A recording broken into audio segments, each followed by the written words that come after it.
नमस्कार, तुमचं स्वागत आहे हेल्थ कम्युन मराठी पॉडकास्टमध्ये. आजच्या भागात हेल्थ कम्युन फाउंडर आणि CEO डॉक्टर स्मिता करपते यांच्यासोबत आहेत doctor Neeta D'Souza. Doctor Neeta D'Souza Ruby Hall clinic Pune येथे कन्सल्टंट ॲनेस्थेशिओलॉजिस्ट आहेत. त्यांनी युरोपियन डिप्लोमेट केले आहे रिजनल ॲनेस्थेशियामधून व त्या नॅशनल बोर्ड NBE मुंबई येथे एक पोस्ट ग्रॅज्युएट टीचर देखील आहेत. त्यांनी 3 वेगवेगळ्या पुस्तकात आपले चॅप्टर्स लिहिले आहेत व 30पेक्षा अधिक राष्ट्रीय व आंतरराष्ट्रीय पब्लिकेशन्स देखील प्रकाशित केले आहेत. यांच्यासोबत आपण जाणून घेणार आहोत ॲनेस्थेशिया म्हणजे काय, त्याचे प्रकार कोणते आणि कोणता प्रकार कधी वापरला जातो. चला तर मग या माहितीपूर्ण प्रवासाला सुरुवात करूया.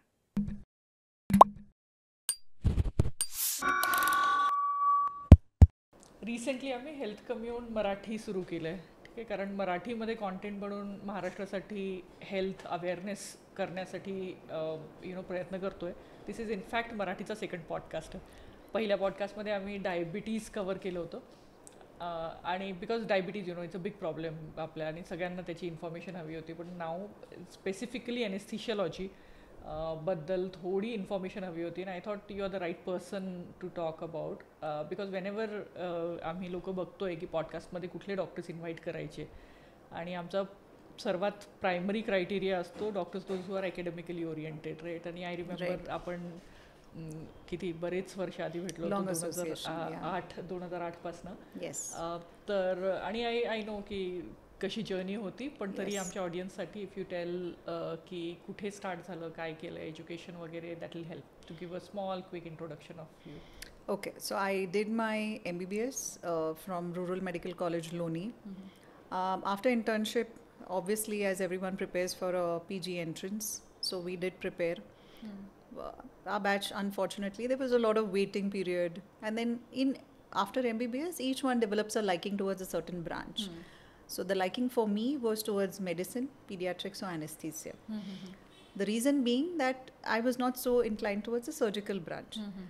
So I trained at Ruby Hall Clinic, 3 years of anesthesia residency, and which was very enriching, very intense training.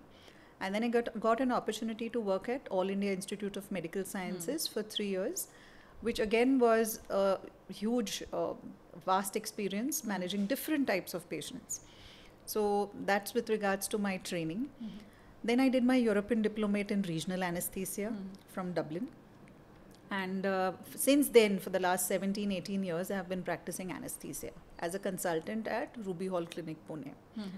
So it has been a very lovely journey, and it has helped me grow and progress as an anesthetist. म्हणजे खूपच help झालेला आहे. त्याच्यात खूप सारे patients पण बघायला मिळतात. तर एक म्हणजे महत्त्वाचं की ॲनेस्थेटिस्ट जास्त करून बॅकग्राऊंडमध्ये पडद्याच्या मागे असतात असं खूप लोक म्हणतात. की जास्त करून लोकांना सर्जन माहीत असतो की बाबा हा सर्जन मला ऑपरेट करणार आहे.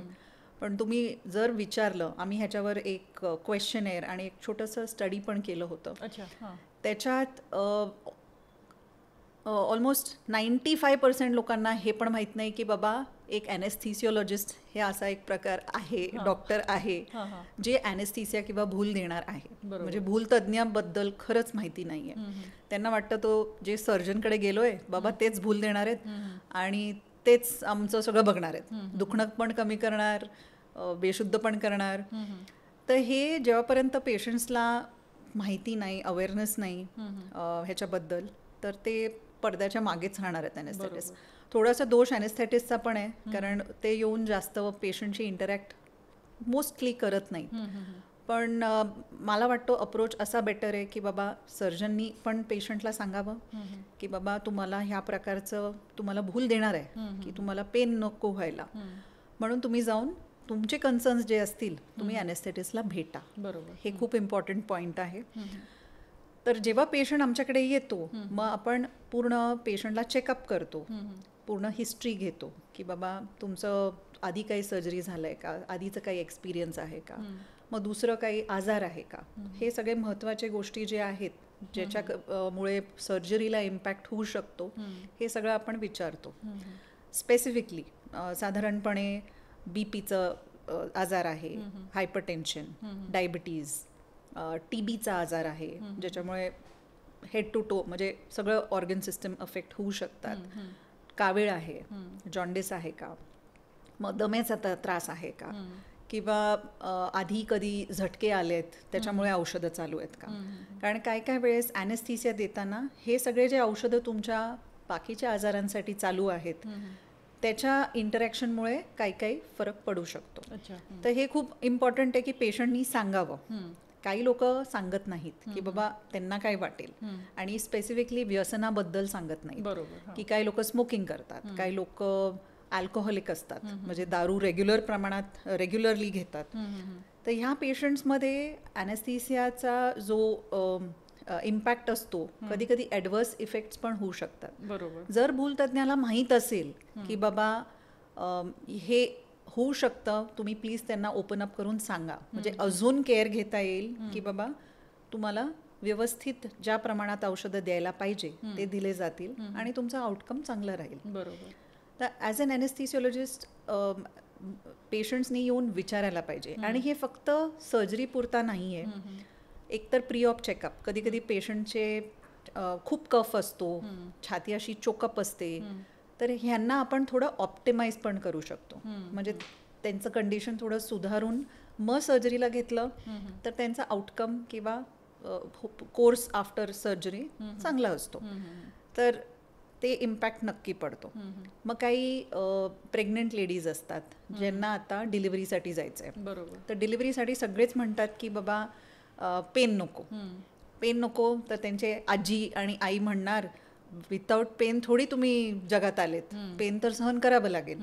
पण आता मॉडर्न ॲनेस्थीसियामध्ये असं आहे की बाबा तुम्ही बर्थिंग एक्सपिरियन्स जो आहे, बेबी डिलिव्हर करण्याचा जे एक्सपिरियन्स आहे, इट कॅन बी प्लेझंट. म्हणजे इन्स्टेड ऑफ रड गाणं ते सगळं करून थकून ते आपण एन्जॉय करत नाही.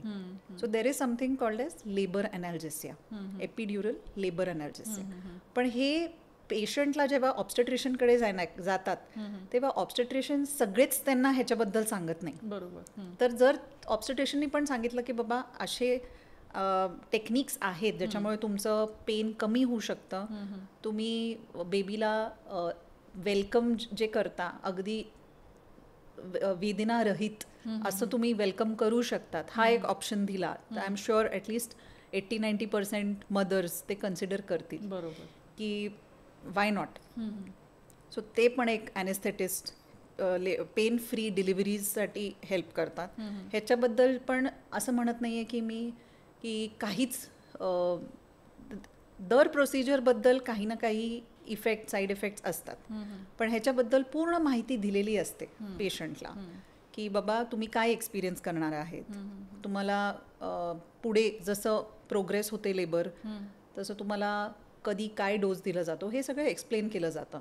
आणि शंका असेल तर तुम्ही ते विचारून क्लिअर करू शकता. तर ते पण एक प्रकार आहे where anaesthetist plays an important role.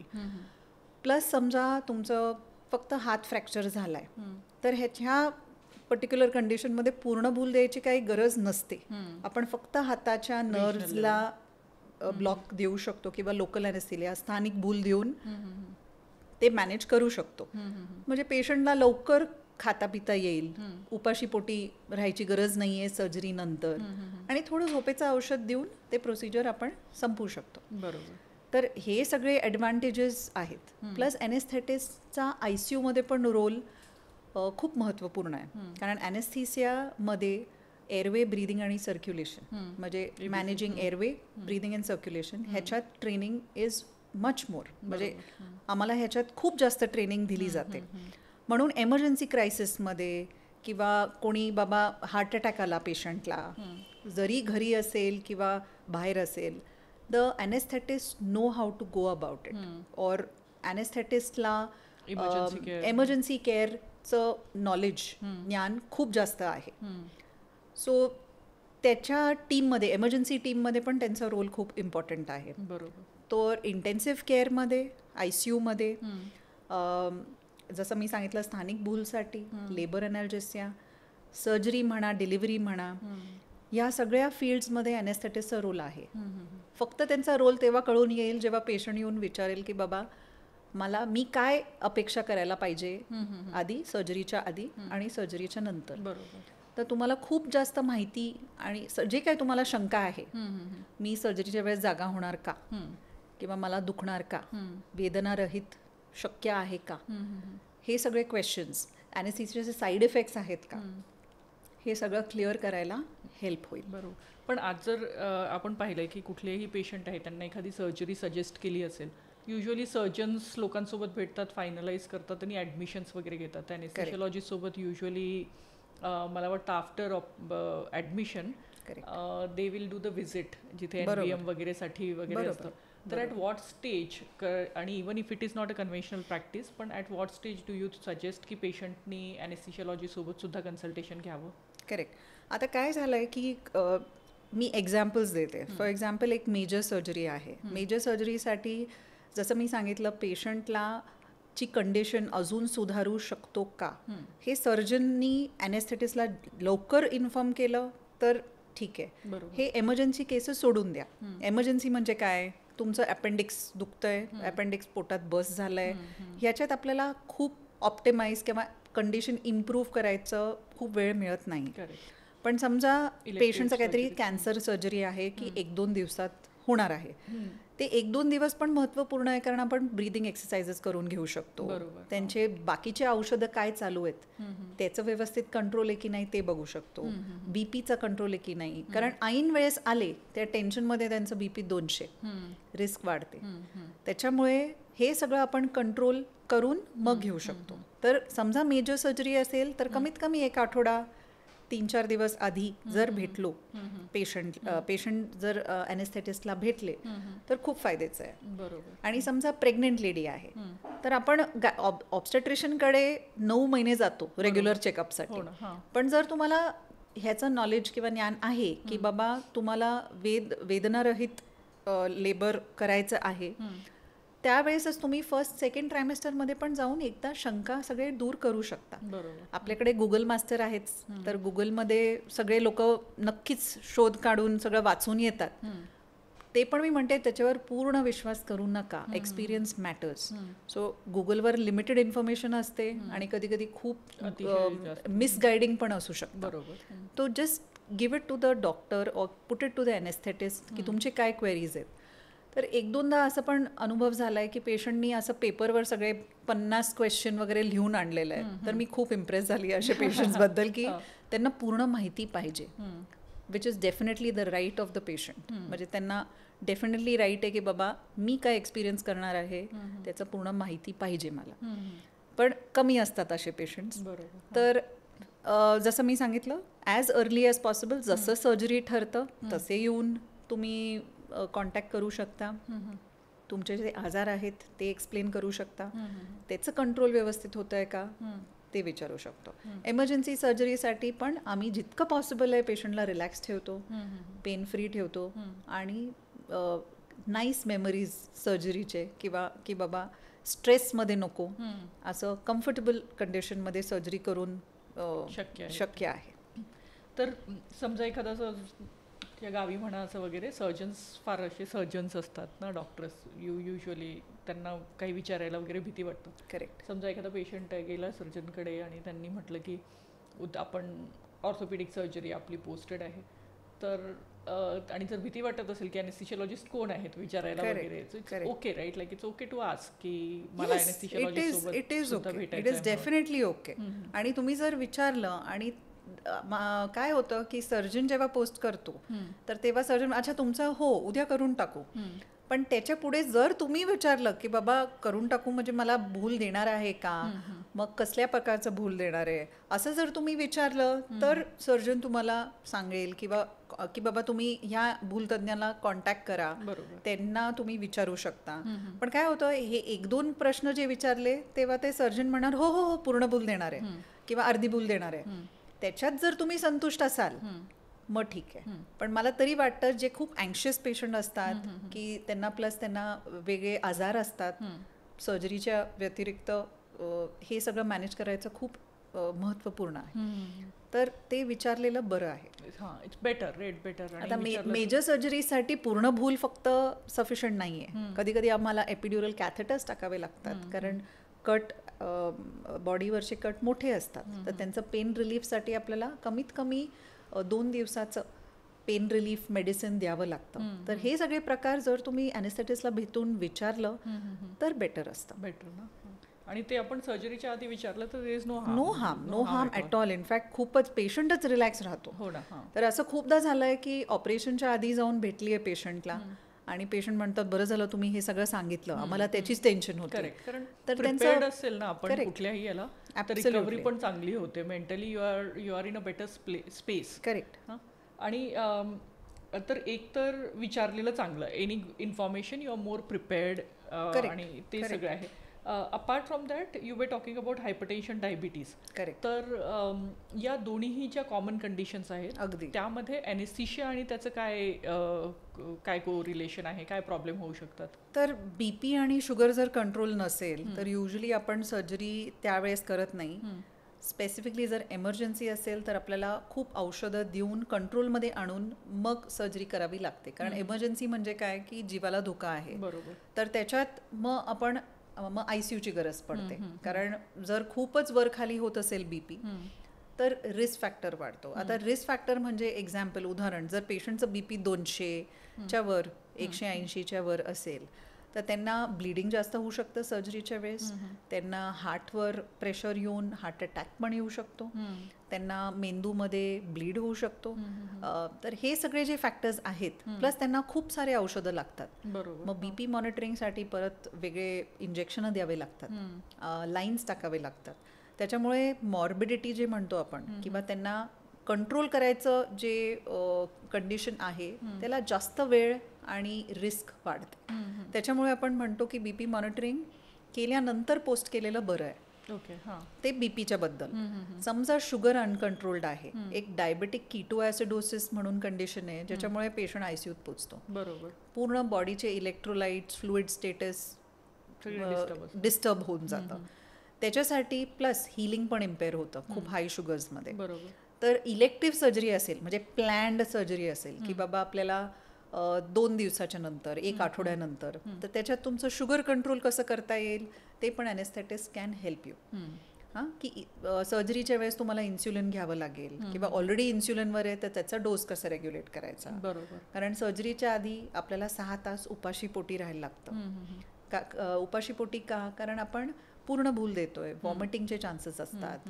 Plus diabetic पेशंट्समध्ये जेवण अगदी सेम प्रोसेसनी पुढे जात नाही इंटेस्टाईन्समधनं, ते डिलेड असतं. तर हे सगळे फॅक्टर्स आहेत, ते इम्पॅक्ट होऊ शकतं आणि रिस्क वाढू शकते. बरोबर. ॲस्पिरेशनची पण. त्याच्यामुळे and sugar controls for healing. तर लॉट ऑफ चेंजेस, खूप चेंजेस असतात बॉडीमध्ये because of diabetes. Rather head to toe changes असतात. बरोबर. Uncontrolled sugars.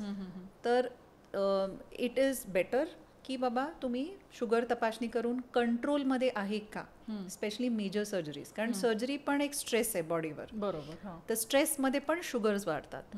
एक जो बॅलन्स आहे, जो लूप सिस्टम असतं, फीडबॅक मेकॅनिझम, त्या स्ट्रेसमध्ये जर शुगर वाढलं तर हिलिंग पण होणार नाही. Got it. तर हे सगळं रिकव्हरी, फास्टर रिकव्हरी, लवकर जर हॉस्पिटलमधनं डिस्चार्ज व्हायचं आहे, हे सगळं कंट्रोलमध्ये असणं खूप चांगलं आहे पेशंटच्या रिकव्हरीसाठी. बरोबर. आणि सिमिलर लाईनमध्ये विचारतोय की स्मोकिंग जर असेल कुणाला, इफ एनीवन इज स्मोकर, तर ॲनेस्थीशियामध्ये काय कॉम्प्लिकेशन्स येऊ शकतात? स्मोकिंग, जसं मी सांगत होते की स्मोकिंग जर करत असाल तर तुमच्या ॲनेस्थेटिस्टला आधी सांगितलेलं कधीही बरं. कारण स्मोकिंगचे साईड इफेक्ट्स असतात. जे क्रॉनिक स्मोकर्स असतात त्यांना त्यांचे सिक्रिशन्स, जे सलायवा, थुकी असते, ती जरा घट्ट होते.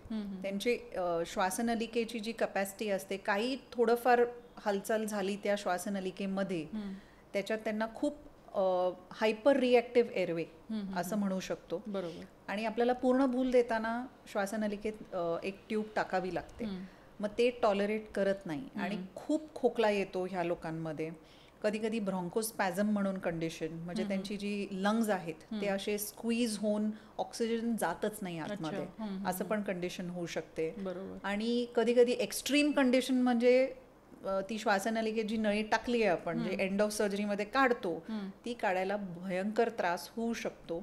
आणि व्हेंटिलेटरवर जायची शक्यता असते. ओके. त्याचा इन्सिडेन्स आम्ही खूप कंट्रोलमध्ये ठेवतो, कारण आम्ही लंग, जसं मी सांगितलं तुम्हाला, छातीची कंडिशन ऑप्टिमाइज करतो. तर ह्या पेशंट्सला एक तर स्टॉप स्मोकिंग, कमीत कमी 2 ते 4 आठवडे खूपच उत्तम, नसेल तर 1 आठवडा. आणि समजा क्रॉनिक स्मोकर्स आहेत, काही काही तर हॉस्पिटलमध्ये पण सिगरेट घेऊन येतात, माहीत नाही कसं जमतं त्यांना, पण जे क्रॉनिक आहेत ते कांट डू विदाउट इट. तर ह्या पेशंट्सला कमीत कमी 2 दिवस ट्राय करतो आपण, पण ह्यांना मग नेब्युलायझेशन, त्यांना चेस्ट ब्रीदिंग एक्सरसाइजेस आणि बाकीचे जे मेडिकेशन्स आम्ही यूज करतो, काही ह्याच्याबरोबर इंटरॅक्ट नाही करायला असं प्रयत्न करतो. बरोबर. निकोटीन लेवल्स ब्लडमध्ये राहतात, तर निकोटीन सगळंच वाढवतं, म्हणजे बीपी पण वाढतं, हार्ट रेट वाढतो. तर हे सगळे ॲनेस्थीशियाच्या अंडर चांगली गोष्टी नव्हे, कारण हार्टवर स्ट्रेस येतो. तर हे आपल्याला अवॉइड करायचे. तर जर तुम्ही सांगितलं आम्हाला, आम्ही काही यंगस्टर्स येतात की बाबा मी करतो स्मोक किंवा करते स्मोक, पण माझ्या आईवडिलांना सांगू नका. वी कीप कॉन्फिडेन्शियलिटी, आम्ही काही ते सांगत नाही, पण आम्हाला ते जाणणं खूप जरुरी आहे. ते आहे. आणि याचा मीडिया पण खूप रोल प्ले करतो. आपण if you look at like मूवीमध्ये दाखवतात की कॉलेजचे स्टुडंट्स आहेत आणि त्याचे दुसरे मित्र त्याला भेटायला गेले, ते लोक लपून सिगरेट आणली आणि त्यांना वाटतं it is very cool, right, की आपण हॉस्पिटल में छुपके स्मोक कर लिया वगैरे म्हणून, आणि ते दाखवतात मूवीज. तर असे आमच्याकडे यंगस्टर्स येतात जे म्हणतात की प्लीज मी तुम्हाला सांगतोय, पण तुम्ही माझ्या आई वडिलांना नका सांगू. तो we keep it confidential, that is not an issue. एखादा स्मोक घेतलेला आहे खूप फरक पडत नाही, पण जे क्रॉनिक स्मोकर्स आहेत त्यांच्यात डेफिनेटली फरक पडतो. आणि यंगस्टर्समध्ये वेपिंग पण सुरू झालंय. वेपिंगमध्ये पण निकोटीनचे लेवल्स असतात, जे हार्ट रेट, म्हणजे तुमचे हार्टच्या ठोक्यांना आणि बीपीला इम्पॅक्ट करू शकतं. आपल्याला ह्या प्रकाराचा स्ट्रेस नको आहे सर्जरीच्या अंडर, म्हणून आपण ॲडवाईज करतो की बंद केलेलं किंवा स्टॉप केलेलं कधीही बरं. बरोबर. सिमिलरली मग अल्कोहोलचा काय इम्पॅक्ट आहे? अल्कोहोलिक्समध्ये ॲनेस्थीसिया, जनरल ॲनेस्थीसियाचं प्रमाण खूप जास्त लागतो. प्लस अल्कोहोल लिव्हरला बऱ्यापैकी, काही अल्कोहोलिक्स खूप जे अल्कोहोल पिणारे आहेत त्यांना फॅटी लिव्हर कंडिशन किंवा लिव्हरचे खूपच खराब कंडिशन्स होऊ शकतात. आणि लिव्हर एक मेजर ऑर्गन आहे ज्याच्यात आपल्याला फॅक्टर्स ऑफ ब्लिडिंग कंट्रोल करण्याचे फॅक्टर्स, न्यूट्रिशनल फॅक्टर्स, अल्ब्युमिन, हे सगळे गोष्टी प्रोड्यूस करतं. जर अल्कोहोलमुळे जर लिव्हर खराब होते तर ड्रग्सचं द्यायचं प्रमाण किंवा ब्लिडिंग टेंडन्सी हे सर्जरीला पण इम्पॅक्ट करू शकतं. आणि ड्रग जास्त पण लागू शकतात, कारण अल्कोहोलला एक कॅपॅसिटी आहे की बाबा हे ड्रग्सला ते मॉडिफाय करतं, त्याचं एक्सक्रिशन, मेटाबॉलिझम सगळं मॉडिफाय करू शकतं. या पेशंट्समध्ये रिक्वायरमेंट जास्त असते, म्हणून एक आम्हाला जर आयडिया असेल तर आपण सेफ ड्रग्स त्यांच्यासाठी वापरू शकतो. तर ते पण सांगितलेलं नक्कीच इम्पॅक्ट होईल की बाबा किती प्रमाणात घेतात आणि ते बंद करू शकतात का.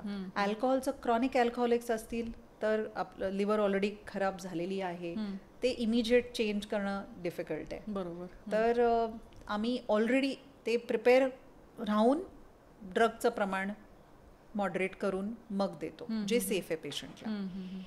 आणि जसं आपलं पुण्याचं कल्चर, वीकेंडवर सगळे बिअर पार्टीज वगैरे करतात, आणि ते सुद्धा क्रॉनिक अल्कोहोलिकमध्ये कन्सिडर केल्या जातील की ओकेजनल 1 ड्रिंक किंवा रोज स्मॉल अमाऊंट ऑफ अल्कोहोल घेतात, त्यांच्यात खूप फरक नाही पडत.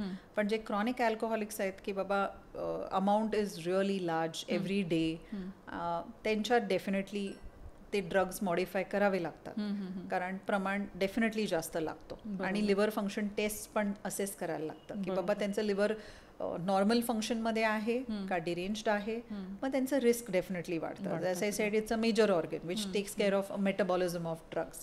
तर जे मेडिसिन्स येतो ते लिव्हरमध्ये मेटाबॉलाइज होऊन बाहेर पडतं. बरोबर. तर त्याचा पण इफेक्ट होतो. करेक्ट. तर ओकेजनल अल्कोहोलिक्सला फरक पडणार नाही की वन्स इन अ वाईल घेतलंय त्याला नाही फरक पडणार. ओके. आणि you were talking about general anaesthesia चे हे होतं, तर कुठल्या टाईपचे ॲनेस्थीशियाज असतात? General we are aware, spinal असतो, regional you were talking about, epidural you talked about, असे कुठल्या टाईपचे आणि कुठल्या स्पेसिफिक कंडिशनमध्ये हाऊ डू यू सिलेक्ट की कुठला ॲनेस्थीशिया द्यायचा? तर आपल्याला समजा फक्त टाईप्स ऑफ ॲनेस्थीशिया म्हणजे जनरल, म्हणजे पूर्ण भूल देतो आपण, पूर्ण भूल कोणत्याही सर्जरीसाठी देऊ शकतो.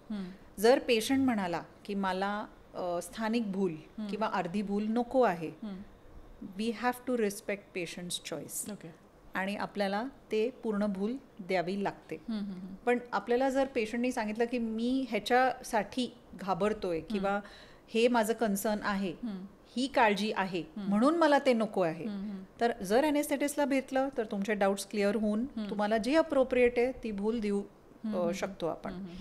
पण जनरल एनेस्थेसिया एक प्रकारे अर्धी भूल जे मॅक्सिमम आपले प्रेग्नंट लेडीज येतात किंवा युरोलॉजिकल सर्जरीज, मूत्रपिंडाचे जे सर्जरीज असतात, खड्याचे सर्जरीज असतात, तर त्याच्यात आपण अर्धी भूल, बेंबीच्या खालचे सर्जरीज जे आहेत पायाचे, हे सगळे आपण अर्धी भूलमध्ये करू शकतो. बरोबर. उद्देश हेच की बाबा पूर्ण भूल द्यायची का गरज आहे, मेंदूला, हार्टला, लंग्सला, फुफ्फुसांना का भूल द्यावी जेव्हा आपल्याला लोअर हाफ बॉडीची सर्जरी आहे, तर त्याच्यात आपण अर्धी भूल देतो. तर त्याच्यात स्पायनल आणि एपिड्युरल एनेस्थेसिया हे पण दोन वेगळे प्रकार आहेत. Slight modification. स्पायनल 1-2-3 तास एनेस्थेसिया राहतो, पूर्ण सून करून टाकतो. एपिड्युरलमध्ये प्लस व्हेरिएशन्स आहेत. ड्रग्ज यूज करून आपण, जसं मी सांगितलं, लेबर अनाल्जेसियासाठी यूज करू शकतो किंवा सर्जरी चालू असताना पेन कमी करायला पण यूज करू शकतो ॲज अ कॉम्बिनेशन. मग स्थानिक भूल, जसं मी सांगितलं की हाताचा फ्रॅक्चर झाला आहे किंवा पायाचं फक्त फूटचं काही इंजुरी झालं आहे, तर आपण नीच्या खाली जे नर्व्ज आहेत, गुडघ्याच्या खाली, समजा फक्त फूट पंजांचं सर्जरी आहे, त्याच्या खाली फक्त जे नर्व्ज आहेत त्याला पण नम करू शकतो. पूर्ण भूल द्यायची गरजच पडत नाही. पण पेशंट ॲक्सेप्टन्स पाहिजे की बाबा 1-2 छोटेसे नीडल लागणार, जसं आपल्याला सलाईन लागते तसं जर ते तयार असतील पेशंट, हे सगळं सांगितलं जातं, तर डेफिनेटली आपण त्या प्रकारेचं भूल देऊ शकतो.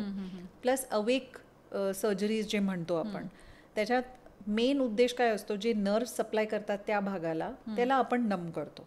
पण ह्याच्यात पेशंट कोऑपरेशन, बिंग कोऑपरेटिव्ह की बाबा अनुमती आणि सहनशीलता की बाबा 2-3 इंजेक्शन लागणार आहेत आणि ते छोटे असतात, त्याची जर तयारी असेल तर आपण पुढे जातो. तर पेशंटच्या परमिशनच्या व्यतिरिक्त आपण पुढे नाही जाऊ शकत. पेशंटची अनुमती पाहिजेच या गोष्टींसाठी. तर आपण ते दर पेशंट टू पेशंट असेस करून, एक्सप्लेन करून मग डिसाईड करतो. तर समजा मधल्या बॉडीचं सर्जरी असेल तर पूर्ण भूल एक ऑप्शन आहे. जसं मी सांगितलं, बेंबीच्या खाली असेल तर आपण अर्धी भूल घेऊ शकतो. पण त्याच्यात पण आपल्याला हे पाहिजे, काही गोष्टी, पेशंट्स काय औषधांवर आहे, फिट आहेत का, कार्डियक वाईज त्यांना काही इश्यूज नाही आहेत ना, कारण बीपी आणि पल्समध्ये चेंजेस होतात. नॉर्मल अडल्ट पेशंट्स ते हँडल करू शकतात, तर आपण प्रोसीड करू शकतो. तर हे सगळं एनेस्थेटिस्ट असेस करून मग ठरवतात. बरोबर. आणि one is definitely patient cooperation आणि कुठल्या साईटवर आहे, साईट ऑफ ऑपरेशन ते बघतोय. पण अपार्ट फ्रॉम दॅट जनरल एनेस्थेशियाचे असे काही साईड इफेक्ट आहेत का की ज्यामुळे रिजनल किंवा स्पायनल असे इव्हॉल्व झाल्यानंतर असं काही होतं? तर जसं काही लोक खूप घाबरतात की मला इंजेक्शनची भीती वाटते, मला बिलकुल इंजेक्शन बघायचं सुद्धा नाहीये आणि सहन पण करायचं नाहीये, तर मला पूर्ण भूल देऊन टाका आणि मग जे करायचं करा, असे पण पेशंट असतात. मी आहे ती पेशंट. तर सो ह्याच्यात कन्सर्न साहजिक आहे की बाबा पण तुमचा चॉईस आहे तो, तर anaesthetist has to agree with that. तर तुमचं फिटनेस बघतो. पण समजा ह्या पेशंट्समध्ये पण काही खूप एक्स्ट्रीम्स ऑफ एज पेशंट आहे, समजा खूप म्हातारे आहेत पण त्यांना COPD, लंगचं काहीतरी खूपच बेकार कंडिशन आहे की व्हेंटिलेटरवर जायची गरज पडू शकते, त्यांना आपण तरी काउन्सिलिंग करून स्थानिक भूल किंवा अर्धी भूल द्यायचा प्रयत्न करतो. पण दॅट इज रिस्क फॅक्टर की पेशंटला काहीतरी इश्यूज आहेत. पण जर पेशंट फिट अँड फाईन असेल इव्हॅल्युएशनमध्ये, हिस्ट्री आणि एक्झामिनेशनमध्ये, आणि त्यांची इच्छा असेल की मला पूर्ण भूल पाहिजे, तर एनेस्थेटिस्ट कॅन गो अहेड. पण दिस इज आफ्टर रिव्ह्यूइंग. आणि हीच भीती असते की बाबा मला सुई बघायची नाही आहे आणि सहन करायची नाही आहे. दुसरं एक असतं, काही पेशंट्समध्ये ही भीती असते की सर्जरी चालू असताना मी जागा तर नाही होणार, मला काही बघायचं नाही आहे, मला काही ऐकायचं नाही आहे. तर ही खात्री आपल्याला मॉडर्न ॲनेस्थेसिया मशीन्स आणि मॉनिटर्समध्ये आमच्याकडे ब्रेनचे आणि पूर्ण बॉडीमध्ये जे ॲनेस्थेटिक एजंट जातात एजंट मॉनिटर्स पण असतात. अच्छा. तर ते मॉनिटर करून आपण डेप्थ ऑफ ॲनेस्थीसिया की तुम्ही किती झोपेत आहात ते पण मॉनिटर करू शकतो. त्याच्यामुळे ती जी भीती आहे मोस्ट पेशंट्समध्ये की बाबा मी जागा राहील का, मी पिक्चरमध्ये बघितलंय की बाबा पेशंट पूर्ण सर्जरीच्या वेळेस जागा होता आणि पूर्ण सगळं ऐकलंय तर खूप स्ट्रेस झाला. काही पेशंट्सला पोस्ट सर्जरी स्ट्रेस पण येतो ह्याच्यामुळे. तर हे सगळं अवॉइड करण्यासाठी ॲनेस्थेटिस्टशी बोलणं खूप जरुरी आहे. आणि जसं मी सांगितलं काही अल्कोहोलिक पेशंट्समध्ये पण असं होऊ शकते. म्हणून मी म्हणते की डोस आपल्याला टायट्रेट करायला लागतो. आणि मॉडर्न ॲनेस्थीसियामध्ये मॉनिटर्स आहेत जे डेप्थ ऑफ ॲनेस्थीसिया किंवा किती झोपेत आहात ते मॉनिटर करायला आपण गायडन्स मॉनिटर्सचा घेतो. तर त्याच्यामुळे हे जे पॉसिबिलिटी आहे ते खूपच कमी आहे की तुम्ही जागे व्हाल त्याची भीती. पण तुम्ही ते एक्सप्रेस करायला पाहिजे ॲनेस्थेटिस्टला. तर ते पण ते तुम्हाला समजून सांगू शकतात की बाबा हे सगळं आम्ही वापरतोय ज्याच्यामुळे ह्याचे चान्सेस खूप कमी आहेत. करेक्ट. एक दुसऱ्या प्रकारची भीती की म्हणजे स्पेशली जनरल ॲनेस्थीसियामध्ये की मी झोपली तर उठणारच नाही म्हणून. Correct. So I can assure you की मॉडर्न ॲनेस्थीसियामध्ये सगळे जे मेडिकेशन्स वापरतोय ते सगळे शॉर्ट ॲक्टिंग आहेत. म्हणजे बॉडीमधनं लवकर बाहेर पडतात. असं की आधीचा ॲनेस्थीसिया की बाबा एक दिवस झोपेतनं उठले नाही. काही जसं मी सांगितलं की पेशंट क्रिटिकल आहे आधीपासून. समजा मेंदूमध्ये ब्लीड आहे तर आधीच त्यांचं कंडिशन मेंटली कॉन्शियस लेवल ज्यांचे कमी असतात त्यांना आधीच सांगितलेलं असतं की ह्यांचं आधीच कंडिशन खराब आहे तर भुलीचं त्याच्यावर खूप इम्पॅक्ट नाही राहणार. काही पेशंटचं मेंदूचं टेन्शन खूप वाढलेलं असतो तर त्याच्यात आपण त्यांना भुलीतनं बाहेर आणताना परत अवेक स्टेटमध्ये करायचं शक्यता नसते. पण त्यांची प्री ऑप कंडिशन तशी असते. तर त्या पेशंट्समध्ये थोडं आपण 24 तास 36 तास कधी व्हेंटिलेट किंवा व्हेंटिलेटरवर ठेवायची गरज पडते. कारण ब्रेनचं इतकं प्रेशर असतो की आपल्याला ते वर खाली नको असतं. तर ती वेगळी कंडिशन आहे. पण जर नॉर्मल पेशंट असेल आणि सर्जरी अगदी म्हणजे नॉर्मल कंडिशनमध्ये आत गेलेत, ऑप्टिमाइज होऊन गेलेत, सगळं त्यांचं बीपी पल्स सगळं बघून जर गेलेत तर त्यांना बाहेर येण्याचं काहीच इश्यू राहत नाही. कारण मॉडर्न ॲनेस्थेटिक मेडिकेशन सगळे शॉर्ट ॲक्टिंग शॉर्ट ड्युरेशनचे असतात. अच्छा. So it's so advanced now. Pretty safe. Yes, definitely safe. Like little bit if you can explain about awake surgery. So awake surgery definitely does happen.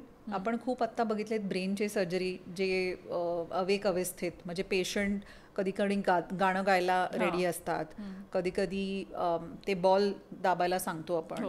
तर ह्याच्यासाठी का होतात हे surgery? कारण जे मेंदूचा पार्ट आहे ज्याच्यावर ऑपरेट करणार आहेत त्या पार्ट ऑपरेट करायच्या वेळेस त्यांच्या काही फंक्शन्स गायब नको व्हायला.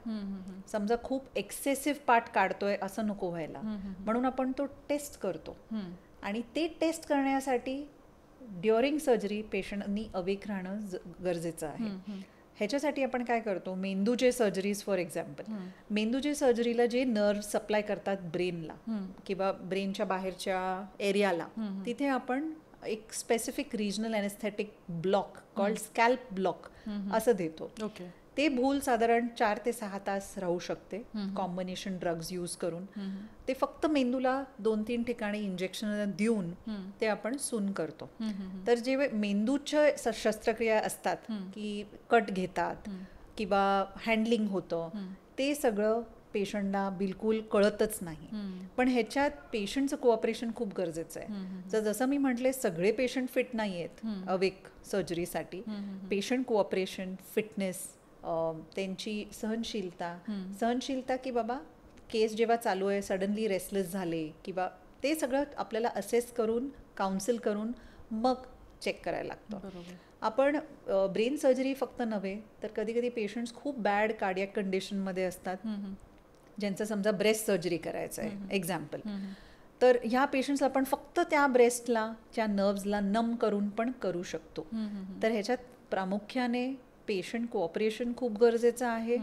प्लस त्यांना काउन्सिल करायला लागतं, त्यांना दुसरं काय कंडिशन. आणि हे बॅड पेशंट्स असतात. बॅड पेशंट म्हणजे कार्डियक वाईज फुफ्फुस खूप खराब असतं, खूप खोकला, खूप बेड रिडन, अशा कंडिशनमध्ये आपल्याला पूर्ण भूल उगाचच अवॉइड करू शकतो का, ह्या कंडिशन्समध्ये आपण awake surgery with minimal sedation, खूप कमी झोपेचं औषध, आणि ते अवेक असतात, रिस्पॉन्स करू शकतात.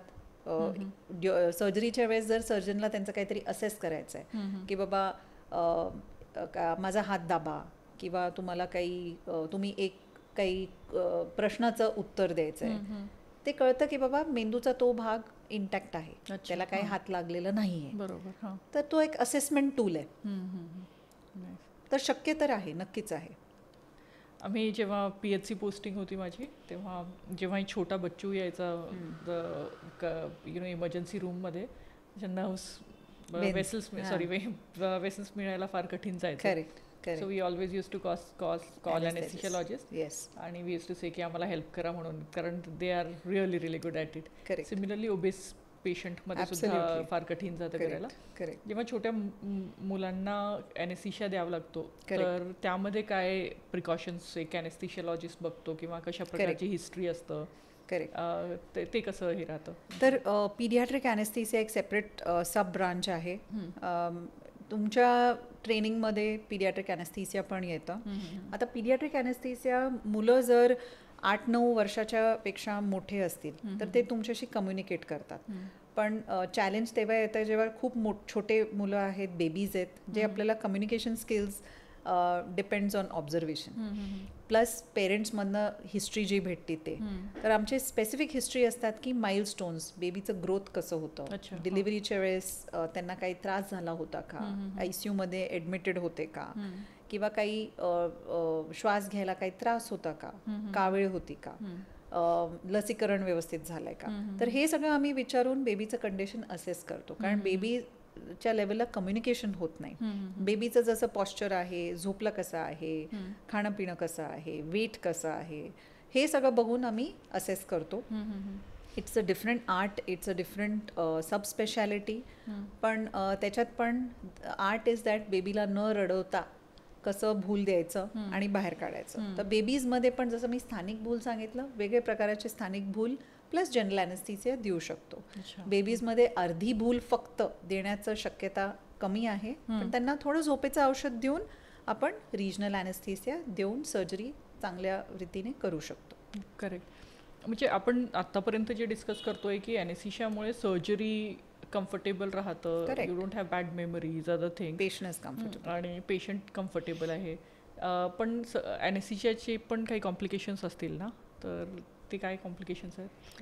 The common complications after receiving general anesthesia is nausea, vomiting.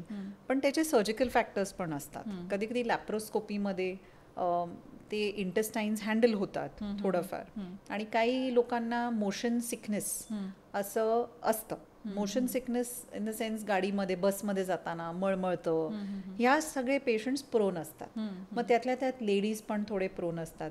काही सर्जरीज पण वॉमिटिंग प्रोन असतात.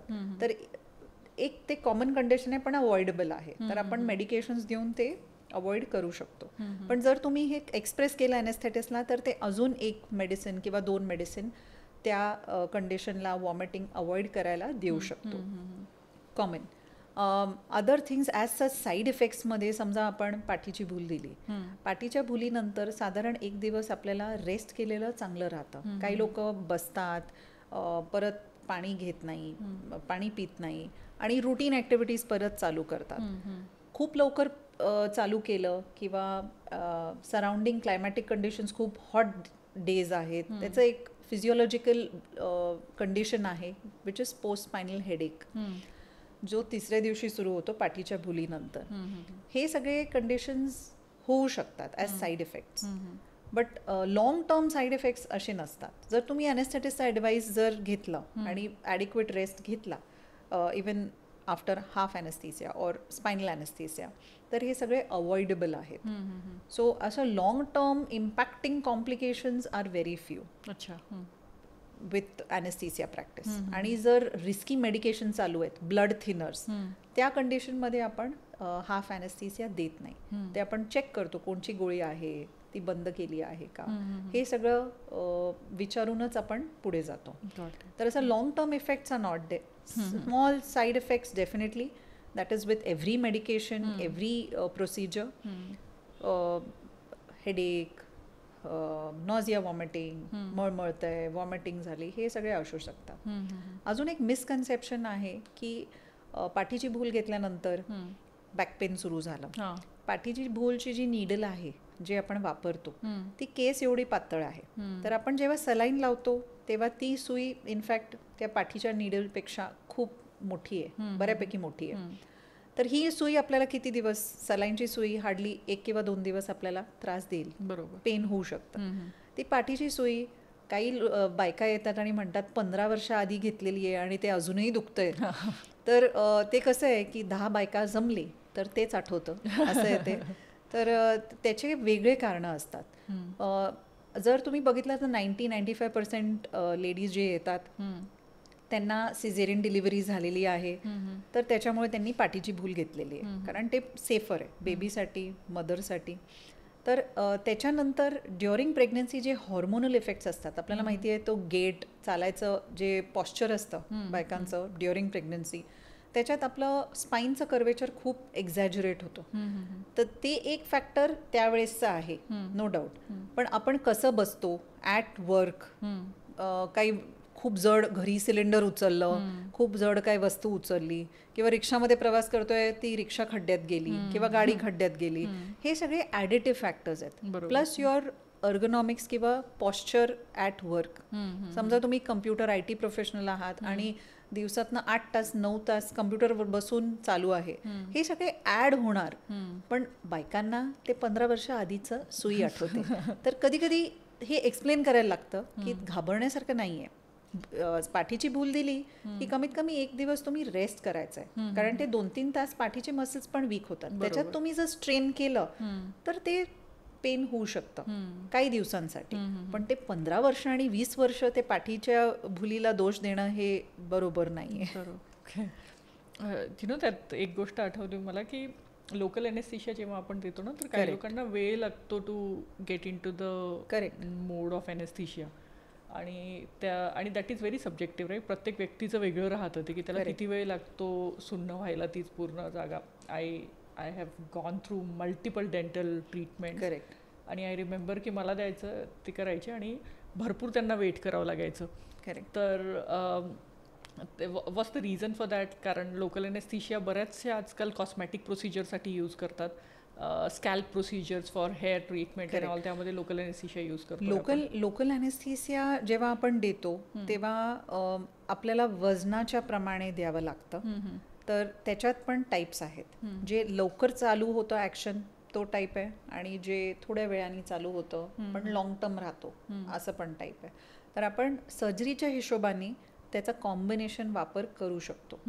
पण त्याचं प्रमाण बॉडीच्या वेटच्या खूप जास्त नाही जायला पाहिजे, कारण कॉम्प्लिकेशन्स पण होऊ शकतात. तो it is important the anaesthetist की भूलतज्ञाला की बाबा वजन किती आहे, काय प्रमाणात वापरायचं आहे. आणि काही पेशंट्सला एक टॅकिफेलॅक्सिस म्हणून एक कंडिशन आहे की बाबा तुम्ही खूप जास्त दरवेळेस वापरलं की त्याचा इफेक्ट यायला थोडा टाईम लागू शकतो, पण कॉमन नाही आहे. तर आपण एक कॉम्बिनेशन डोज लोकल एनेस्थेटिकचा वापरून लवकर ॲक्शन आणू शकतो आणि ते रिझनेबल टाईमसाठी, ड्युरेशनसाठी टिकवू पण शकतो. ते पण आहे. काही लोकांना ॲक्शन लोकल एनेस्थेशियाचं येत नाही. तर असं म्हणणं आहे, खूप काही लिटरेचरमध्ये सायंटिफिक एव्हिडन्स नाही, पण विंचू जर आधी कधीतरी चावलेला आहे असं पण म्हणतात की ह्या पेशंट्समध्ये लोकल एनेस्थेशियाचा इफेक्ट येत नाही. तर असं पण आहे. तर हिस्ट्रीमध्ये परत जर आपण विचारलं आणि पेशंटनी सांगितलं तर आपण दुसरा ऑल्टरनेटिव्ह विचार करू शकतो की बाबा ह्या भुलीचा प्रकार नाही तर दुसरा आपण देऊ शकतो पेशंटला कम्फर्टेबल ठेवायला. तर ते पण आहे. आणि काही लोकांना ॲलर्जी पण येते स्थानिक भुलांनी. तर असं जर हिस्ट्री आहे की बाबा मला श्वास घ्यायला त्रास झाला, तर आपण एक सेन्सिटिव्हिटी टेस्टिंग करू शकतो. तर ज्या तुम्ही म्हणलं कॉस्मॅटिक हेअर ट्रान्सप्लांट किंवा ह्याच्यात जर खूप ह्या लोकल आणि स्थानिक भुलाचं जे मेडिकेशन आहे तर वापरणार असेल तर अप्रोप्रिएट आहे की बाबा टेस्टिंग करून घ्या. की तुम्ही एक स्किन टेस्टिंग करून की बाबा तुम्हाला ॲलर्जी आहे की नाही ते कळेल, मग तुम्ही पुढे जाऊन ते जास्त प्रमाणात तुमच्या पर्टिक्युलर कंडिशनसाठी वापरू शकतात. You were mentioning about paediatric anaesthesiologist जे पीडियाट्रिक्स पेशंट्सला मॅनेज करण्यासाठी स्पेशलायझेशन असतं. राईट. आय रिमेंबर की न्यूरोलॉजिकल पण तू सांगताय तेव्हा न्यूरोलॉजीसाठी असतं, तर Anesthesia. यात सुपर स्पेशलायझेशन असतं. कुठल्या टाईपचं ट्रेनिंग घेतात हे सुपर स्पेशलाइज्ड एनेस्थेशियोलॉजिस्ट? येस, ॲनेस्थेसिओलॉजी पर से ट्रेनिंग पीडियाट्रिक, जिरियाट्रिक म्हाताऱ्या Geriatric, माणसांसाठी, कॅन्सर सर्जरीसाठी, मग परत रिजनल ॲनेस्थेसियासाठी, हे सगळ्या प्रकाराचे ट्रेनिंग आणि एक्सपोजर असतो. पण ह्याच्यात आता कसं specified cardiac disease is on the rise. Cardiac disease खूप वाढलेला आहे. तर ह्याच्यात अजून सुपर स्पेशलायझेशन म्हणजे कार्डियक ॲनेस्थेसिया. म्हणजे फक्त हार्ट सर्जरीज किंवा बेबीज ज्यांना कंजनायटल हार्ट इश्यूज असतात, म्हणजे हार्टचे ठोके बरोबर नसतात, त्यांच्यासाठी सर्जरी करावी लागते. कधी कधी कॅथलॅबमध्ये प्रोसिजर्स असतात. हार्टचे जे पडदे असतात चेंबर्सला सेपरेट करायला, त्याच्यात भोक असतात, ज्याच्यासाठी प्रोसिजर असतात. तर ह्याच्यात स्पेशलाइज ट्रेनिंग असते कार्डियक ॲनेस्थेसियामध्ये. तर कार्डियक जसे आपले हॉस्पिटल्स सगळीकडे खूप जास्त ॲडव्हान्स स्पेशालिटी हॉस्पिटल्स आलेत. तर काही काही ठिकाणी कसं आहे, फक्त कार्डियक सर्जरीचे हॉस्पिटल्स आहेत, तर तिकडे they would prefer cardiac anaesthetist. तर मल्टी स्पेशालिटी हॉस्पिटल्समध्ये जे ट्रेनिंग होतं ते anaesthetist more or less paediatric, cancer surgery, geriatric हे सगळं करतात.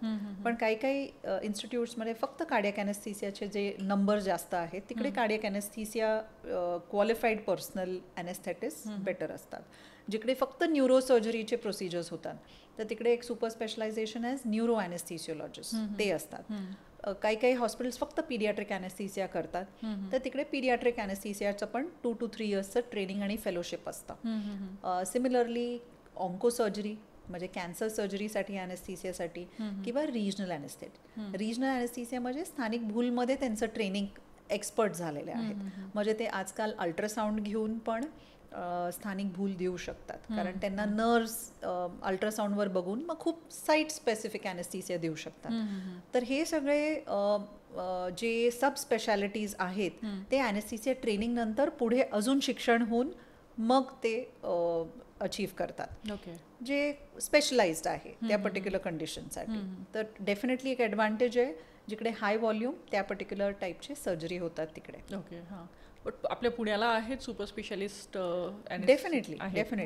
जसं माझं रिजनल ॲनेस्थेसियामध्ये झालं आहे, तर मी रिजनल ॲनेस्थेसिया माझ्या पेशंट मॅनेजमेंटसाठी बेटर यूज करू शकते. म्हणजे पूर्ण भुलीचं प्रमाण कमी करू शकते. बरोबर. प्लस स्थानिक भूल ज्या पेशंट्समध्ये, जसं मी सांगितलं, मी पूर्ण भूल अवॉइड करू शकते किंवा अर्धी भूल अवॉइड करू शकते टोटली. तर ह्याच्यात किंवा पीडियाट्रिक ॲनेस्थेसिया तर बेबीजला जास्त मॅनेज करू शकतात. नॉर्मल ॲनेस्थेटिस्ट पण ज्यांचं ट्रेनिंग झालं ते पण करतात. पण जर जसं मी सांगितलं हाय व्हॉल्यूम सेंटर जिकडे फक्त छोटे मुलांची केसेस होतात, तर तिकडे पण preferably they would like to have a paediatric anaesthesiology experience. बरोबर. That matters. No, for anaesthesiologist medications जे आहेत, along with that there are machineries, right? Like correct, भरपूर ॲडव्हान्स मशिनरीज असतात, ॲब्सोल्युटली मॉनिटरिंग डिव्हाइसेस आहेत, आणि these are very high end machines that you operate. Yes. त्याचं काही specialise training घ्यावं लागतं का? की युजली द मशीन्सचा जो लर्निंग कर्व आहे, अडॅप्टेबिलिटी आणि समजण्यासाठी, त्याला असं ट्रेनिंग पर से नाही, पण साधारण हँड्स ऑन एक्सपिरियन्स. जसं आता नवीन मशीन येतं, मॉडर्न ॲनेस्थेसिया, मॉडर्न वर्क स्टेशन म्हणतो, ज्याच्यातनं आपण भुलीचं जे श्वास घ्यायला लावतो, हे सगळे जे मशीन्स आहेत ते खूपच ॲडव्हान्स्ड आहेत आजकाल. म्हणून सेफ्टी ऑफ ॲनेस्थेसिया त्यामुळे अजून वाढलेली आहे. जसं मी तुम्हाला एक्झाम्पल दिलं की आपण किती झोपेत आहे ह्याचा प्रमाण किंवा मशीन किती ॲनेस्थेसिया देत आहे, त्यांच्या वयासाठी, वजनासाठी बरोबर आहे का, हे सगळं ते मशीन आपल्याला गाईड पण करतं. तर ह्याला अंडरस्टँडिंग किंवा समजायचं खूप असं ट्रेनिंग लागत नाही, पण एक साधारण 1-2 आठवडे त्या मशीनवर जर काम करतो, त्यांच्या गायडन्समध्ये त्यांचे इंजिनियर्स येतात आणि आम्हाला गाईड करतात. मग ते आपण जसं जास्त यूज करतो तसं आपल्याला सवय होऊन जाते. पण मॉडर्न ॲनेस्थेसियामध्ये हे machines are a part and parcel of anaesthesia. तर ते आपल्याला घेऊनच चालायचं आहे की बाबा ते आपल्याला गाईड करायला आहे आणि सेफ प्रॅक्टिस प्रोव्हाइड करायला आहे. तर इट्स लाईक जसं आपण म्हणतो आर्टिफिशियल इंटेलिजन्स इन ॲनेस्थेसिया, त्याच्यात ते आपल्याला हे पण सांगेल की बाबा ह्या डोजमध्ये दिलेलं बरं राहील. अच्छा, हां. So that is soon to come. पण ॲडव्हान्स मॉनिटरिंग तर ऑलरेडी आहे सिस्टममध्ये, ज्याच्यामुळे आपल्याला बीट टू बीट म्हणजे खूप ॲक्युरेट डोजिंग वगैरे पॉसिबल असतं. करेक्ट. हां. तर डेफिनेटली जर AI यायला वेळ आहे अजून ॲनेस्थेशियामध्ये, त्यासाठी प्रॉब्ली आपल्याला खूप सगळा डेटा ॲक्सेस करून त्यावर Correct. बिल्ड करावं लागणार आहे. करेक्ट. पण मशीन लर्निंग कुठवर आलेलं आहे आणि त्याने आपल्याला किती फायदा होऊन राहिला तर ॲनेस्थेसियामध्ये कसं आहे, it is a very high risk branch, definitely high risk, because आपल्याला पेशंटचं कॉन्शियस लेवल, हार्टचे ठोके, ब्रीदिंग सगळं मॉनिटर करायला लागतं. आणि एअरवे, ब्रीदिंग, सर्क्युलेशन हे basic life is basic life line. बरोबर. तर being a very stressful branch, training कुठे झालं आहे, कसं झालं आहे ते खूप इम्पॉर्टंट आहे. Gaining experience in very types of cases, खूप सारे केसेसमध्ये हे पण खूप गरजेचं आहे. म्हणजे छोट्या मुलापासनं, न्यूबॉर्न बेबीपासनं adult to extremes of age, cancer patients जे ट्रॅफिक ॲक्सिडेंटचे पेशंट आहेत, ह्या सगळ्यांमध्ये एक्सपिरियन्स असलेलं कधीही बरं. ह्याच्यात प्लस तुम्हाला मशीन लर्निंग पण फायद्याचं राहतं. जिकडे तुमचं ट्रेनिंग झालेलं आहे तिकडे सिम्युलेशन पण खूप ॲनेस्थेसियामध्ये आलं आहे. समजा एक क्रिटिकल कंडिशन आहे, तुम्हाला पेशंट नव्हे तर ते मॅनिक्विनमध्ये किंवा सिम्युलेट करून ॲक्शन, असं आपण जसं ॲक्टिंग म्हणतो तसं आपण मॅनिक्विन, भावलीसारखे मॅनिक्विन्स असतात ज्याच्यावरती कंडिशन सिम्युलेट करून AI मध्ये, जसं मी सांगितलं तुम्हाला की असे आवाज करणारे पण मॅनिक्विन आहेत आजकाल, की बाबा मला त्रास होतोय असे सांगणारे पण ॲडव्हान्स मॅनिक्विन्स आलेत, ज्यांना चोकिंग झालंय किंवा श्वास घ्यायला त्रास होतोय, असं आपण सिम्युलेट करून, झटके येत आहेत तर काय करणार, असं आपण प्रॅक्टिस करू शकतो असल्या मॅनिक्विन्सवर. तर ॲनेस्थेसिया ट्रेनिंगमध्ये ते पण आलेलं आहे, ज्याच्यामुळे आपला अजून एक्सपिरियन्स वाढू शकतो, अजून स्किल वाढू शकतो, फाईन ट्यून करू शकतो आणि बेस्ट सेफ ॲनेस्थेसिया प्रोव्हाइड करू शकतो. बरोबर. The machine learning is definitely in. Simulation in anesthesia is definitely something which most new anesthetists are going to be trained. किंवा त्यांचं ट्रेनिंग डेफिनेटली होणार आहे ह्याच्यामध्ये. आणि ओव्हरऑल रिसेंट ॲडव्हान्सेसमध्ये काय ट्रेंड्स आहेत आपल्याकडे ॲनेस्थेशियामध्ये, कुठे आपण बघतोय? तर रिसेंट ॲडव्हान्सेसमध्ये ॲनेस्थेसियामध्ये शॉर्ट ड्युरेशन, साईट स्पेसिफिक, म्हणजे जसं मी तुम्हाला सांगितलं जिकडे लागलं आहे, जिकडे जखम झाली आहे, जिकडे ऑपरेट करायचं आहे, फक्त त्या भागात भूल देणे, प्लस मॉनिटरिंगमध्ये दरवर्षी काहीतरी नवीन येतं. हार्टचे ठोके बघायला, त्यांचं BP मॉनिटर करायला, अजून ॲडव्हान्स्ड गॅजेट्स आहेत. आणि जसं मी तुम्हाला सिम्युलेशन म्हणाले की प्रॅक्टिस ऑन मॅनिक्विन्स किंवा आर्टिफिशियली इंड्यूस सिनारिओज, की बाबा हार्ट अटॅक आला पण खरा पेशंट नव्हे तर त्या मॅनिक्विनमध्ये ते झालेलं आहे, तर तुम्ही as a individual anaesthetist, as a team तुम्ही कसं त्या सिच्युएशनला मॅनेज करणार. तर जेव्हा तुमचं प्रॅक्टिस आणि ट्रेनिंग पक्कं होतं आणि ॲडव्हान्स्ड होतं, तसं खूपच ॲडव्हान्टेज होतो ॲक्च्युअल पेशंट्स मॅनेज करण्यात. तर हे सगळे रिसेंट ॲडव्हान्सेस इन ॲनेस्थेसिया. मेडिकेशन्स येत राहतात जे खूप स्पेसिफिक आहेत, शॉर्ट ॲक्टिंग आहेत, तर हे सगळं फायद्याचं आहे. Okay. You were talking about something anaesthesia and global warming, काय कोरिलेशन काय आहे त्याचं? येस. सो ॲनेस्थेसिया आणि global warming potential in the sense जे ॲनेस्थेटिक एजंट्स आहेत, इनहेलेशनल एजंट्स, त्याच्यामध्ये ते जे एमिट होतात, एन्व्हायरमेंटमध्ये जातात, ते ॲक्च्युली डेफिनेटली ग्लोबल वॉर्मिंगला ॲक्सेंच्युएट करतात. ह्याला कमी करायला टेक्निक्स आलेत, पण कधीही हे चांगलं आहे की बाबा ते पूर्ण जर आपण बंद केलं तर.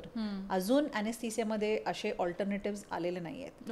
ऑल्दो ॲनेस्थेटायझिंग टेक्निक्स आपण मॉडिफाय करून ह्याचा प्रमाण कमी करू शकतो. For example nitrous oxide. Plus हे ऑक्युपेशनल हॅझर्ड पण आहे आमच्यासाठी, कारण काय काय यंग फिमेल ॲनेस्थेसिओलॉजिस्ट मिसकॅरेजेस होतात, अबॉर्शन्स होतात, आणि त्याचं हे रिझन ॲट्रिब्यूट केलं जातं. तर हे एक फॅक्टर आहे. पण ॲनेस्थेसिया ॲज अ ब्रांचमध्ये स्ट्रेस पण भरपूर आहे. तर ते पण ॲट्रिब्युटेबल आहे फॉर मिसकॅरेजेस अँड अबॉर्शन्स. बरोबर. दॅट इज पण तरी अनदर सुद्धा more women they prefer anaesthesiology as a practice. There is a trend towards more female as anaesthesiologist. एक तर ॲनेस्थेसिओलॉजी एक डिपेंडंट ब्रांच आहे. आम्ही ॲज अन इंडिव्हिज्युअल अजून एक नवीन ब्रांच जे आलं आहे ॲनेस्थेसियामध्ये इज पेन फिजिशियन्स. करेक्ट. हां. So that is one thing की बाबा आपण स्वतःहून सुरू करू शकतो, पण पेशंट रेफरल लागतो त्याच्यासाठी. कारण प्रायमरीली पहिलं सर्जनकडे किंवा ऑर्थोपेडिशियनकडे जाणार पेशंट. बरोबर. पण ते डिपेंडंट ब्रांच असून मेल्स मे बी प्रिफर करत नाही. पण so there are definitely more female as anaesthesiologist. Maybe they are better at multitasking. एक फॅक्टर असू शकतो तो की त्याच्यामुळे. आणि तर हे सगळं जसं मी coming back to global warming, so हे गॅसेस कमी प्रमाणात तर इंटरनॅशनल लेवलवर असे खूप चर्चा झालेली आहे की 2030 आणि 2050 पर्यंत आपल्याला काही करून फेज आउट करायचे. बरोबर. आणि फक्त सलाईनमधनं औषधं देऊन जास्त इनहेलेशनल एजंट्स, हॅलोजिनेटेड एजंट्स न वापरता म्हणजे आपण त्याचं प्रमाण क्लायमेट चेंज किंवा ग्लोबल वॉर्मिंगचं कमी करू शकतो पोटेन्शियल. तसं ट्राय करतोय आपण. पण मला एक सांग की like how do you manage, कारण एक ॲनेस्थेशियोलॉजिस्ट म्हटल्यानंतर आता मी जे मागच्या 1 तासामध्ये बघितलं आहे की इट्स व्हेरी स्ट्रेसफुल, राईट? कारण when you entered back your home, किती 7:30-8 झाले होते ऑलरेडी, आणि you were telling about the patient that you have manage. Correct. मी तर बिझनेसमध्ये आहे, तरी स्ट्रेस आमचंच थोडं कम्पॅरेटिव्हली चांगलं. पण you are dealing with life on day to day basis. You are dealing with patients those who are completely trusting you.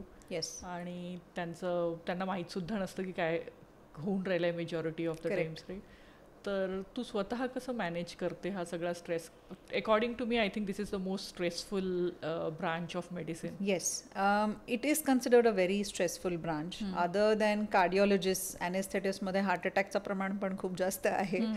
तर फॉर मी, जसं तुम्ही सांगितलं की जेव्हा आपण पेशंटला भेटतो, त्यांच्या नातेवाईकांना भेटतो आणि मेजर सर्जरी आहे, ते पूर्ण तुम्हाला जसं बघतात आणि त्यांचा पूर्ण विश्वास तुमच्यात ठेवतात की तुम्ही मॅनेज करणार आहे, आमचा पेशंट बाबा तुमच्या हातात आहे. आणि पेशंट पण आज जसं एक आय वॉज ॲनेस्थेटायझिंग वन आजी, 75 वर्षाचे, हार्डली 35 किलो, पण मेजर सर्जरी होती जी 6 तास चालणार होती.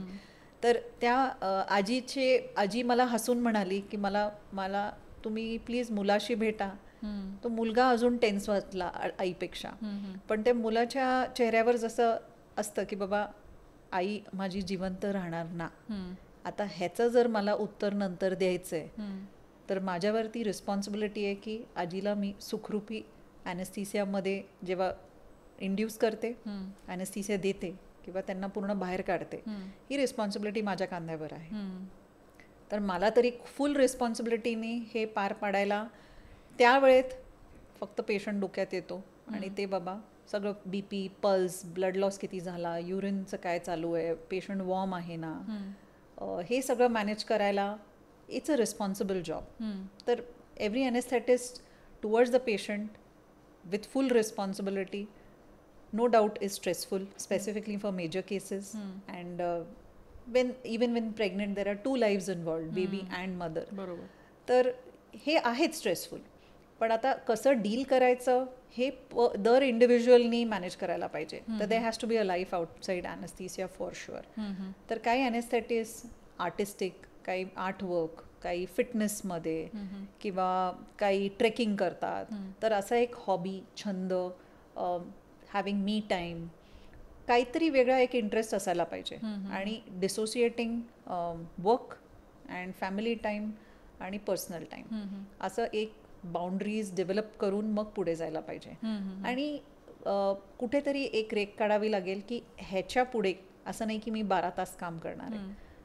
पैसा कमी तर ठीक, पण थोडं स्वतःसाठी. Sleep is very important. Having extra other than professional, like some fun activities or some hobby that will keep you de-stressed.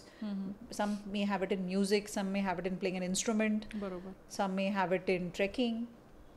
तर हे मेंटेन ठेवायला पाहिजे. आणि एक good friend circle, good group, की ॲनेस्थेटिस्टला कधी हेल्प लागू शकते. जसं मी सांगितलं, आजचा पेशंट माझा खूपच रिस्की होता, तर मला हेल्प जर लागली तर बेझिझक किंवा म्हणजे काही दुसरा विचार न करता मी ते कोणाला बोलणार, कधी येणार, कसं येणार, असा एक बॅकअप प्लॅन पण पाहिजे. तर ॲनेस्थेटिस्ट दरवेळेस प्लॅन बी विचार करूनच ठेवतात. तर that is a safe way to practise. It is better to be safe than sorry. तर हे एक आय फील तुम्हाला स्वतःला ॲज अन ॲनेस्थेटिस्ट बाउंड्रीज काढावे लागतील आणि तुम्ही किती केपेबल आहात त्याप्रमाणे रिस्क घ्यावं, पण always practice safe. And what's your secret? How do you manage your stress? For me, considering life beyond last 4-5 years post-COVID, COVID-मध्ये आमच्या like say in the 40s, people were dying of heart attacks. So that gave a lot of realization की कुठेतरी स्वतःच्या health आणि फिटनेसला लक्ष द्यायला पाहिजे. तर apart from academics, I'm quite keen in academic publications, papers, and being a part of research, apart from having students of my own at the institute. So apart from that, a little bit focus has come on fitness because COVID was an eye opener rather, and giving time for other things like short trips, whether it be with family, reading non-academic books, listening to music. तर हे सगळे गोष्टी, and having my own me time at times. The morning walks, being de-stressed, not thinking about anything else. These help me at least plan the day. And that keeps you more energetic, more fit. And of course a lot of dietary changes that have helped being more alert. I think that's one area you recently have developed lots of interest, right? की Recently. बरेचसे, कारण you are very diet conscious, right? की काय खाताय, काय नाही वगैरे. Yeah, some cheat days are there, but it's after paying attention to knowing your mind, body, how it is, knowing that everything is not possible. So what your body capacity is, knowing how much your output you can stretch up to is very important, and it should not be too stretched, which is stress. So that definitely one needs to outline. Nice. I think I can already see that you are able to achieve that balance. I'm hoping to, not yet achieved, but hoping to strike a balance. So for others it may seem, many of my juniors, my students say, wow, the work life balance is very good, but it takes a lot of effort. It takes a lot of effort to bring that about. So you have to draw lines as to this is how much is enough, how much is too much, and so those boundaries and lines have to be drawn by you. But I think you are very natural in that regard. कारण मला सुद्धा जेव्हा घरचं आणि office आणि job आणि मुलीचं सगळं असं, द वे यू सेड की how do you manage the caretakers at home, त्यांच्या कशा शिफ्ट ड्युटी असतात, यू रिमेंबर आर डिस्कशन, मुलांचं कसं तू मॅनेज करते, त्यांच्या हॉबीज किंवा त्यांचं एक्स्ट्रा करिक्युलर ट्रेनिंग्स जे सगळं करून घेता आहे तू सगळं, आणि अकॅडमिकली सुद्धा. That I don't know how do you manage that. It is very planned and organized to me. माझं सगळं it's all over the place most of the time. मला ॲक्च्युली जसं मी म्हणते ना, आपल्याकडे प्लॅन बी असतो. तर मी जोकिंगली माझे ज्युनियर जेव्हा विचारतात की बाबा कसं मॅनेज करायचं, म्हणजे मी काम करू की नाही डिलिव्हरी नंतर, तर मी म्हणते आपल्याकडे जसे प्लॅन बी असतो तसे 2 मेड पाहिजे, असं मी जोक करून सांगते की एक नाही आली तर दुसरी तरी हेल्प करेल. तर आणि सिम्प्लिस्टिक, खूप कॉम्प्लेक्स, इलॅबोरेट. कसं आहे की वरण भात खाल्लं तरी पोट भरतं, वरण भात पोळी, एखाद दिवस भाजी पोळी नसेल तरी my family accommodates. So it's at times family also plays in a lot of role in support and sacrifices which are done. So having a spouse who supports, who helps in your life goals definitely makes a difference. So blessed in those terms की family पण understanding आहे आणि support करतात. तर balance असतो की हे नाही झालं तर the better half tries to chip in. तर that makes a lot of difference as well. So everybody is not as fortunate, कारण खूप हार्डशिप्स असतात as ladies as working mothers. कारण घरचं पण बघायचं, मग भाजी पण आणायची, मग पोरांचं पण बघायचं, मग सगळं एक्सपेक्टेशन्स खूप असतात. एक्सपेक्टेशन्स असणं ठीक आहे, पण त्याच्यात बॅलन्स तुम्ही कसं ते मॅनेज कराल विदाउट बिंग स्ट्रेस्ड इज खरंच important. You have to strike your balance. I had heard a talk of Indira Nui saying that coping mechanisms रहने चाहिए. Working mothers काफ़ी guilt रहता है कि you know अरे मी पोराला सोडलं, अरे ते एकटे आहेत. तो I think that teaches the family also to be a little, the children also to be a little independent, but in the right sense. की दरवेळेस असं बसून सगळं थोडं इंडिपेंडन्स चांगलं आहे. सो दॅट इज देअर, पण तुम्हाला कोप करायला पाहिजे की they don't need you always around. तर काही काही वेळेस म्हणतात अरे तू घरी आलीस, लवकर संपलास. So I think that space is given to everybody and it should be given to working mothers as well. That's wonderful, yeah. I think I've asked whatever I was wanted to ask. आणि मला वाटतं हा खूप important topic आपण आज cover केला आहे, कारण ॲनेस्थेशियोलॉजिस्टबद्दल किंवा ॲनेस्थेशिया पर से बरंचसं कमी इन्फॉर्मेशन अवेलेबल आहे. Absolutely. We did our search, आणि माझी टीमसुद्धा म्हणाली की नाही आपल्याला या टॉपिकवर आम्हाला काही चांगला कॉन्टेंट मिळून नाही राहिला, and let's discuss this. And the first thing I thought that I should call you. आणि thanks for taking out your time. Thank you so much. म्हणजे दिवसभर काम करून आल्यानंतर एवढं बोलतोय. आय एम ऑलवेज हॅपी जर कोणाला क्वेरीज असतील ॲनेस्थेसियाबद्दल की बाबा आम्हाला समजत नाही आहे. I am happy to address questions about anaesthesia, कारण खूप मिसकन्सेप्शन्स आहेत. आणि being an anaesthesiologist, why not? कारण with this experience if I am able to allay pain, reduce discomfort, make the patient relaxed and have an happy experience, तर why not? Jokingly आपण असं usually कोणच्या डॉक्टरकडे गेलो तर आपण असं हे करतो की बाबा ह्या डॉक्टरचा एक्सपिरियन्स कुठलं आहे. युजली ॲनेस्थेटिस्टबद्दल नाही, पण आय वॉज सरप्राईज की गेल्या महिन्यात एक पेशंट आला, हो मी तुमचा पूर्ण बायोडेटा बघितलेला आहे, तर आम्हाला वाटतंय तुम्ही ठीक आहात. तर असं पण एक्सपिरियन्स झालेलं आहे की तो दॅट वॉज नाईस. बट तरी मला वाटतं की तुम्हाला काही डाऊट्स असतील ॲनेस्थेसियाबद्दल तर विचारलेलं बरं, ते क्लिअर केलेलं बरं. तुम्ही फ्रेश जाता बिना टेन्शनचं, आणि मग काय एक्सपेक्ट करणार पोस्ट ऑप ते इम्पॉर्टंट आहे फॉर रिकव्हरी ऑल्सो.